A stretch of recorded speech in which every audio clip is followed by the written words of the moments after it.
नमस्कार। या आधीच्या लेक्चरमध्ये आपण वित्त व्यवस्थापन, व्यवसाय वित्त व्यवस्थापनामध्ये स्थिर भांडवल आणि स्थिर भांडवलाच्या आवश्यकतेवर परिणाम करणारे घटक हे अभ्यासलेले। आज आपण खेळते भांडवल आणि खेळत्या भांडवलाच्या आवश्यकतेवर परिणाम करणारे घटक याचा अभ्यास करणार आहोत। तर स्थिर भांडवल म्हणजे आपण पाहिलं की जे दीर्घ कालावधीसाठी आपल्याकडे भांडवल आहे आणि जे भांडवल एकदा आपण आपल्या व्यवसायामध्ये आणलं तर त्याचा जो वापर आहे तो आपण दीर्घकालासाठी करतोय। स्थिर भांडवलाची उदाहरणं आपण पाहिली, यंत्रसामग्री, जमीन, इमारत। आता त्यातलाच दुसरा प्रकार म्हणजे खेळते भांडवल आहे, ज्याला आपण वर्किंग कॅपिटल म्हणतो। याच्यामध्ये दैनंदिन वापरासाठी आपल्याला जे आवश्यक असणारं भांडवल आहे, दैनंदिन व्यावसायिक कार्य पार पाडण्यासाठी आवश्यक असणाऱ्या भांडवलास खेळते भांडवल असे म्हणतात। ही दैनंदिन व्यावसायिक कार्य म्हणजे जिथून आपल्याला कच्चा माल खरेदी करून त्या कच्च्या मालापासून उत्पादन तयार करून पक्का माल तयार करून बाजारपेठेमध्ये तो विक्री केला जातो आणि त्याच्यापासून नफा मिळवला जातो। ही सगळी कार्य या दैनंदिन कार्यामध्ये येतात।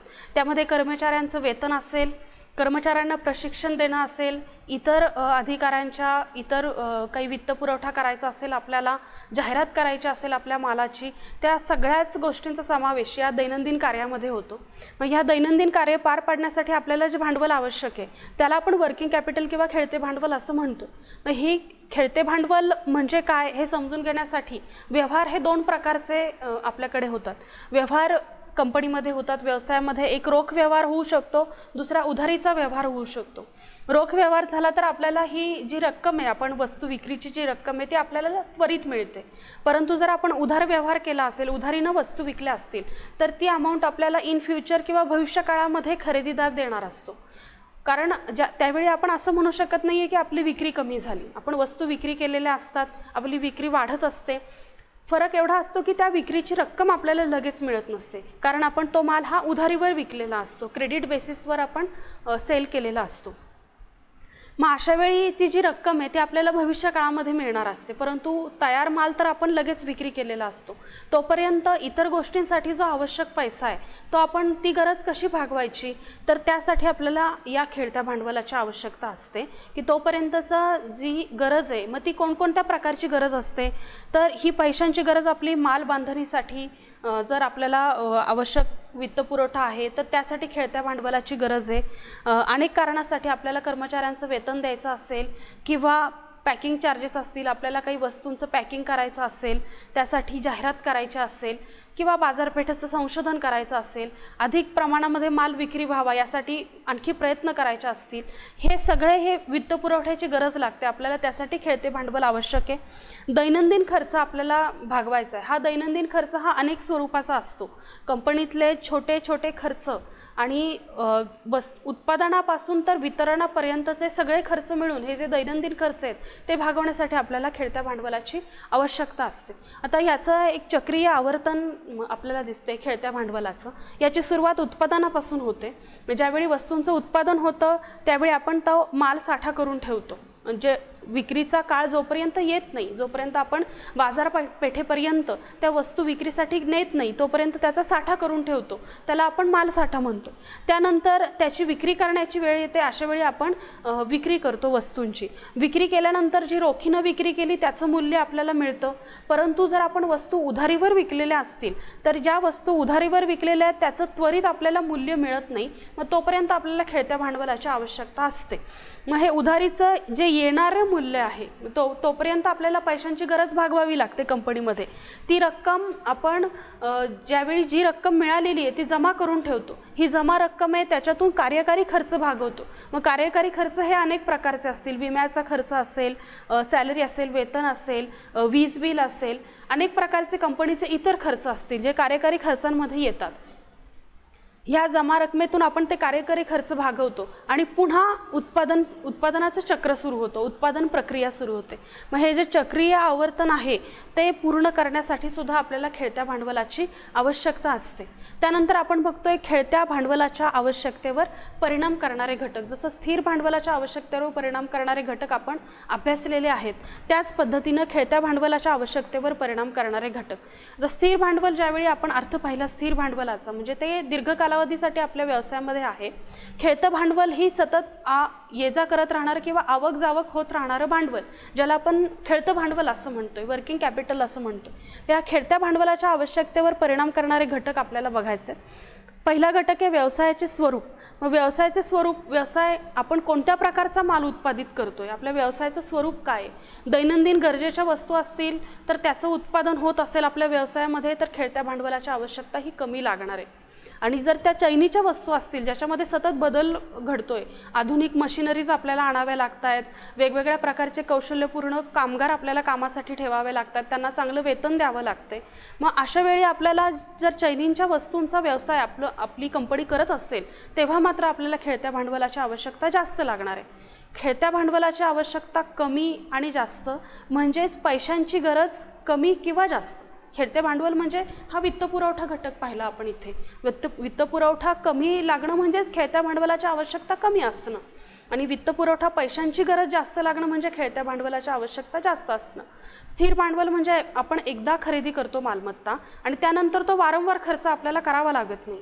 खेळतं भांडवल म्हणजे जेव्हा गरज असेल तेव्हा पैसा उभारायचा, आपली गरज असेल तेव्हा तो पैसा वापरायचा, त्यापासून नफा मिळाला की पुन्हा नव्यानं वित्तपुरवठा करायचा. मग तो अनेक मार्गांनी कर्ज काढून आपण पैसे उभारू शकतो, आपले भाग विक्री करून, आपली कंपनी भागांची विक्री करून पैसे उभारू शकते, दीर्घ मुदतीचं अल्प मुदतीचं कर्ज काढू शकते, काही कर्ज स्वरूपानं रक्कम घेऊ शकते, उधारीवर रक्कम घेऊ शकते.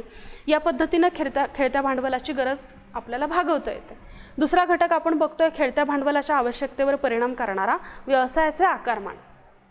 व्यवसाय जर मोठा असेल तर अर्थातच मोठ्या व्यवसायाला खेळत्या भांडवलाची आवश्यकता जास्त लागणार आहे. म्हणजे व्यवसायाचं आकारमान मोठं आहे म्हणजेच त्याच्यामध्ये होणारे व्यवहार हे मोठ्या रकमेचे आहेत, त्यासाठी लागणारी ही यंत्रसामुग्री ही फार मोठ्या प्रमाणावर आहे, काम करणारे कर्मचारीही मोठ्या संख्येनं आहेत, त्यांना दिलं जाणारं वेतनही मोठ्या प्रमाणावर दिलं जातं आहे. म्हणजे मोठा जर व्यवसाय असेल तर अर्थातच खेळत्या भांडवलाची आवश्यकता ही जास्त लागणार आहे. त्या उलट जर व्यवसायाचा आकारमान लहान असेल, छोटा व्यवसाय असेल, तर तिथे खेळत्या भांडवलाची आवश्यकता ही कमी लागणार आहे. कमी यंत्रसामुग्री, कमी प्रमाणातलं उत्पादन, फार मोठ्या बाजारपेठांमध्ये त्या वस्तू पोहोचवल्या जात नाही आहेत, तिथून विक्री केल्या जात नाही आहेत. मग जवळचीच कुठली बाजारपेठ निवडलेली आहे, तिथेच वस्तूंचं उत्पादन करून विक्रीसाठी वस्तू पोहोचवल्या जात आहेत. म्हणजे छोट्या स्वरूपाचा व्यवसाय, त्याच्या ब्रँचेस जास्त नाही आहेत. असा छोटा व्यवसाय असेल तर त्यांना खेळत्या भांडवलाची आवश्यकता ही कमी लागणार आहे. विक्रीचे प्रमाण, जसं विक्रीचं प्रमाण वाढतंय तसतसं आपल्याला उत्पादन वाढावं लागतं, हे आपण यापूर्वी पाहिलेलं आहे. म्हणजे जशी विक्री वाढली, जशी मागणी वाढली, ग्राहकांना जर आपल्या वस्तू समाधानकारक वाटत असतील, आवडत असतील, तर ग्राहक नक्कीच त्या वस्तूंची जास्त मागणी करतात. आणि वस्तूंची जास्त मागणी केली की आपल्याला उत्पादन जास्त वाढवावं लागतं. उत्पादन जास्त वाढवावं लागते म्हणजे वित्तपुरवठा, आर्थिक गरज आपल्याला जास्त आहे, पैसा हा लवकर उभारायचा आहे, कारण प्रोडक्शन जास्त करायचं म्हणजे पैशांची गरज जास्त आहे, कच्चा माल जास्त खरेदी करायचा आहे. मग जास्त कच्चा माल खरेदी करायचा म्हणजे अधिक पैशांची गरज लागणार आहे. आपण पैसा साठवलेला असतो, तो अनेक कारणांसाठी वापरला जातो. मग त्याच्यामधून आपल्याला कंपनीतल्या इतर गोष्टींसाठी तो पैसा वापरायचा असतो. मग उत्पादनासाठी जर पैशांची गरज भागवायची असेल तर अशा वेळी खेळत्या भांडवल महत्त्वाचं आहे किंवा खेळत्या भांडवलाची उभारणी करावी लागते. व्यवसायाचा आकारमान जास्त असेल तर खेळतं भांडवल जास्त लागणार आहे. व्यवसायाचा आकारमान कमी असेल तर खेळतं भांडवल हे कमी प्रमाणामध्ये लागणार आहे. विक्रीचं प्रमाण जास्त असेल तेव्हासुद्धा खेळतं भांडवल जास्त लागणार आहे. विक्रीचं प्रमाण कमी असेल तर आपल्याला उत्पादन कमी करावं लागतं. विक्रीचं प्रमाण कमी झालं तर उत्पादनही कमी करावं लागतं. त्यामुळे खेळत्या भांडवलाची गरजही कमी लागते. त्यानंतरचा घटक आपण बघतोय उत्पादन चक्र. मग हा जो उत्पादन चक्राचा कालावधी आहे, समजा आपण उत्पादन केलेलं आहे, नंतर आपण जशी वितरण साखळी बघतो, उत्पादक घाऊक व्यापाऱ्यांना किंवा किरकोळ व्यापाऱ्यांना वस्तू देतोय, घाऊक किंवा किरकोळ व्यापारी ते ग्राहकांपर्यंत पोहोचवतायत, नंतर ग्राहक ते वस्तू लवकर खरेदी करतायत किंवा कमी प्रमाण झाले खरेदीचं, त्यावरून ग्राहकांच्या आवडीनिवडी आपल्याला समजतायत, त्यानंतर आपण आपल्या वस्तूंमध्ये योग्य तो बदल घडवतोय किंवा आधुनिक यंत्रसामुग्री आपल्या व्यवसायामध्ये आणतोय. जेवढा कालावधी जास्त या वितरण प्रक्रियेला, म्हणजे जेवढ्या लवकर आपण ग्राहकांपर्यंत आपल्या वस्तू पोहोचवू, आता चांगल्या क्वालिटीची चांगल्या दर्जाची वस्तू असेल तर नक्कीच वस्तूचं उत्पादन आपल्याला जास्त करावं लागणार आहे, कारण विक्री वाढणार आहे. तेवढ्या चांगल्या दर्जाची वस्तू आपण ग्राहकांपर्यंत पोहोचवतोय म्हणजे ग्राहकांना त्याच्यापासून समाधान मिळणार आहे आणि खरेदी करण्याचा कल त्यांचा वाढणार आहे. जेवढी खरेदी वाढेल, ग्राहकांची तेवढी आपलं उत्पादनही वाढवावं लागणार आहे। हे उत्पादन चक्र म्हणजे वितरण साखळी। वितरण साखळीला जेवढा वेळ लागेल, जास्त वेळ लागेल, तेवढा आपल्याला उत्पादन चक्र जर जास्त कालावधीचं असेल तर खेळतं भांडवल जास्त लागणार आहे। आणि जर आपल्या ह्या प्रक्रिया लवकर झाल्या, पटपट प्रक्रिया केल्या गेल्या, उत्पादन झालं, मध्यस्थांकडे ते लवकर पोहोचवलं गेलं, म्हणजे घाऊक किरकोळ व्यापाऱ्यांकडे लवकर पोहोचवलं गेलं, तिथून ग्राहकांकडे, आणि ग्राहक जास्त खरेदी करतायत म्हणून आपल्याला बाजारपेठ संशोधनानुसार ही गोष्ट समजली की पुन्हा उत्पादन प्रक्रिया आपण वेगानं करतो, कारण आपली खरेदी वस्तूंची ही जास्त होत असते, म्हणून उत्पादन प्रक्रिया देखील आपण वेगानं करतो। म्हणजे जेवढा उत्पादन चक्राचा कालावधी आहे त्याच्यावर खेळत्या भांडवलाची आवश्यकता ठरते। उत्पादन चक्राचा कालावधी जास्त असेल तर खेळतं भांडवल जास्त लागणार आहे, उत्पादन चक्राचा कालावधी कमी असेल तर खेळतं भांडवल कमी लागणार आहे। त्यानंतरचा मुद्दा आहे व्यापारी चक्र। व्यापारी चक्रामध्ये आपण तेजी आणि मंदी बघतो। जर तेजीचा कालावधी असेल तर नक्कीच आपल्याला उत्पादन वाढवावं लागणार आहे, उत्पादन वाढवलं म्हणजे खेळत्या भांडवलाची आवश्यकता जास्त लागणार आहे। आणि जर मंदीचा काळ असेल तर उत्पादन आपल्याला कमी प्रमाणामध्ये करावं लागणार आहे, म्हणजेच कमी प्रमाणामध्ये उत्पादन केलं की कमी प्रमाणामध्ये खेळतं भांडवलही लागणार आहे। खेळत्या भांडवलाची आवश्यकता इथे कशी ठरते?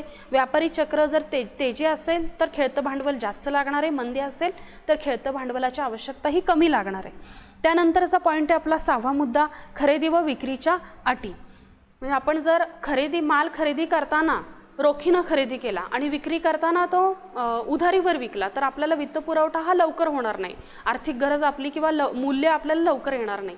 पण या उलट जर आपण कच्चा माल खरेदी करताना उधारीवर खरेदी केला आणि त्यापासून पक्का माल तयार करतोय, वस्तू तयार करतोय, त्या जर रोखीनं विकल्या तर आपल्याला पटकन मूल्य मिळते त्या वस्तूंचं। मग या खरेदी आणि विक्रीच्या अटी म्हणजे आपण कोणता माल रोखीनं विकतोय, कोणता माल, उधारीची सवलत जर जास्त दिली तर आपल्याला पैसे लगेच मिळणार नाहीयेत, मूल्य लगेच मिळणार नाहीये। जर उधारी वाढवली तर खेळतं भांडवल जास्त लागणार आहे, उधारीनं वस्तू कमी केल्या, रोखीनं व्यवहार वाढवले तर खेळतं भांडवल कमी लागणार आहे। तर खरेदी आणि विक्रीच्या अटीमध्ये जर आपण उधारीवरचे व्यवहार केले तर खेळत्या भांडवलाची आवश्यकता जास्त लागणार आहे, आपण जर रोखीचे व्यवहार जास्त केले तर खेळत्या भांडवलाची आवश्यकता कमी लागणार आहे। त्यानंतरचा मुद्दा आपण बघतोय उधारीवरील अंकुश, म्हणजे बुडीत कर्ज इथे पुढे मुद्दा मांडलेला आहे। त्यामध्ये बॅड डेट्स जर आपले जास्त झाले, बुडीत कर्ज जास्त झालं तर पुन्हा ते नफ्यातून, बुडीत कर्ज कमी दाखवण्यासाठी पुन्हा नफ्यातून पैसा उचलावा लागतो, आपण प्रोव्हिजन तरतूद लागू करतो त्याला। त्यामुळे जेवढं बुडीत कर्ज कमी करता येईल या दृष्टीनं उधारीवरील अंकुश किंवा उधारीवर नियंत्रण ठेवायचं। खूप मोठ्या प्रमाणावर आपण उधारीवरील विक्री करू नये, जेणेकरून आपल्याला लवकर वित्तपुरवठा होणं गरजेचं असतं, त्यामुळे उधारीवर अंकुश किंवा नियंत्रण ठेवणं गरजेचं असतं। कंपनीचा किंवा व्यवसायाचा प्रगती व विकासाचा वेग। कंपनी जर प्रगती करत असेल, दिवसेंदिवस विकास होत असेल व्यवसायाचा, तर खेळतं भांडवलाची गरज ही जास्त लागणार आहे। आणि जर प्रगतीसाठी किंवा आधुनिकीकरणासाठी कंपनीला काही वेळ घ्यावा लागत असेल तर अशा वेळी मात्र खेळत्या भांडवलाची आवश्यकता ही कमी लागणार आहे। त्यानंतर आपण पुढचा मुद्दा बघतो व्यवस्थापनेची कुवत। म्हणजे उत्पादन आणि वितरण, जसं यापूर्वी स्पष्टीकरण केलं होतं की यामध्ये फार अंतर नको आहे, जसं उत्पादन केलंय ते वितरित होईपर्यंत ती वस्तू ही नव्यानं उत्पादित झालेली आहे, त्यामुळे ज्यावेळी त्याचं वितरण आपण करतोय ते लवकर ग्राहकांपर्यंत केलं गेलं पाहिजे, जेणेकरून तो कालावधी जर जास्त लागला तर खेळतं भांडवलही आपल्याला जास्त लागणार आहे। आणि उत्पादन आणि वितरण यातला कालावधी कमी लागला तर खेळत्या भांडवलाची आवश्यकता देखील कमी होणार आहे। त्यानंतरचा मुद्दा आपण बघतोय बाह्य घटक। मग बाह्य घटकांमध्ये वित्तपुरवठा आपण कोणकोणत्या मार्गाने उभारू शकतो? बँका आहेत, वित्तीय संस्था आहेत ज्या आपल्याला कर्ज पुरवठा करतात, आर्थिक मदत करतात, आपला व्यवसायाची पैशांची गरज भागवतात। अशा वेळी हा वित्तपुरवठा जर आपल्याला झाला तर खेळत्या भांडवलाची आवश्यकता त्याच्यावर अवलंबून आहे। अशा प्रकारे जर कर्ज मिळालं आपल्याला तर खेळत्या भांडवलाची आवश्यकता कमी लागणार आहे। आणि जर बँका, वित्तीय संस्था यांच्याकडून वेळेवर वित्तपुरवठा झाला नाही तर खेळत्या भांडवलाची आवश्यकता ही जास्त लागणार आहे। अशा पद्धतीने आपण खेळत्या भांडवलाच्या आवश्यकतेवर परिणाम करणारे घटक अभ्यासले आहेत।